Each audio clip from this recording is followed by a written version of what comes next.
हमें कभी भी असफलता से निराश होकर सफलता की राह नहीं छोड़नी चाहिए।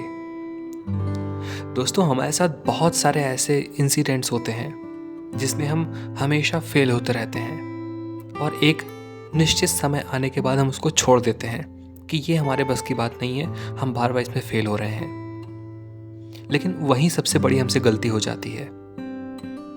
हमें कभी भी सफलता की राह नहीं छोड़नी चाहिए जब तक कि हम सफल ना हो जाएं। इसी पर आधारित हमारी आज की कहानी। तो चलिए कहानी शुरू करते हैं।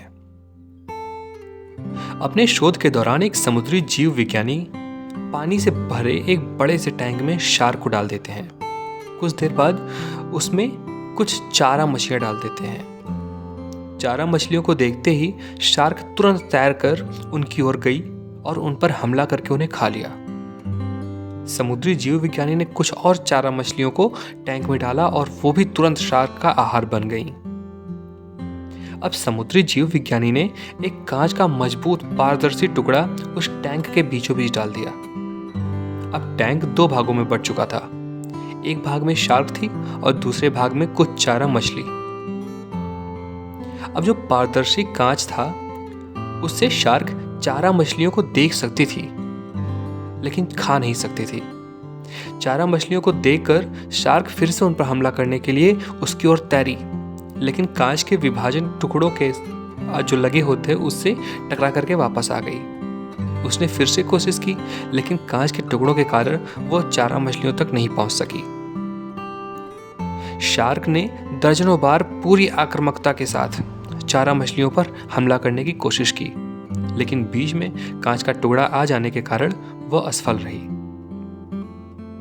कई दिनों तक शार्क उन कांच के विभाजक के पार जाने का प्रयास करती रही, लेकिन सफल न हो सकी और अंततः थक हारकर उसने एक दिन हमला करना छोड़ दिया और टैंक के पास अपने भाग में रहने लगी। कुछ दिनों बाद जब समुद्री जीव वैज्ञानिक ने टैंक से वो कांच का विभाजक हटा दिया, फिर भी शार्क ने उन चारा मछलियों पर हमला नहीं किया। क्यों? क्योंकि एक काल्पनिक विभाजक उसके दिमाग में बस चुका था और उसने सोच लिया था कि वो उसे पार नहीं कर सकती। दोस्तों, इस कहानी से हमको सीख क्या मिलती है? जीवन में असफलता का सामना करते करते कई बार हम अंदर से टूट जाते हैं और हार मान लेते हैं। हम सोच लेते हैं कि अब चाहे कितनी भी कोशिश कर लें, सफलता हासिल करना नामुमकिन है, और उसके बाद हम कभी कोशिश ही नहीं करते, जबकि सफलता प्राप्ति के लिए अनवरत प्रयास आवश्यक है। परिस्थितियां बदलती रहती हैं, इसलिए अतीत की असफलता को दिमाग पर हावी ना होने दें और पूरी लगन से फिर से मेहनत करें। सफलता आपके कदम चूमेगी। दोस्तों, यहीं पे ख़त्म होती है हमारी आज की कहानी। आशा करता हूँ कि आज की इस कहानी से आपको कुछ ना कुछ सीख जरूर मिली होगी। अगर आपको कहानी अच्छी लगी तो अपने दोस्तों के साथ जरूर शेयर कर दें। मिलते हैं अगली नई वीडियो में एक नई कहानी के साथ। तब तक के लिए अपना ख्याल रखिए। धन्यवाद।